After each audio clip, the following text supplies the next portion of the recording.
for people who have, we talked about how people that have a high amount of assets can either afford long-term care or can self-fund, but people who don't have a large amount of wealth saved up, usually those people are going to end up having to use Medicaid. And actually 65% of people who are in nursing homes, that care is being paid for by Medicaid. And so I think a lot of people worry about how that might affect their spouse. Like, if I have to go into a nursing home and have to use Medicaid, are we going to have to spend down all of our assets? And is that going to impoverish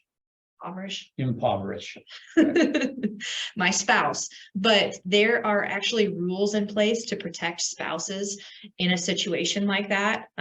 If one of the spouses does have to end up using Medicaid going into nursing home. So the spouse that stays at home, for one, they get to keep the house.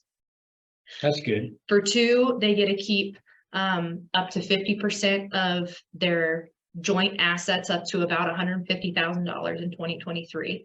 And then they also get to keep all of their own personal income. So their own Social Security, pensions, annuity distributions, things like that, they get to keep. Now, if that ends up being under this threshold amount of $2,155 a month, then they can use some of the spouse who's in the nursing home. They get some of their income to get them up, at least up to that $2,155 a month.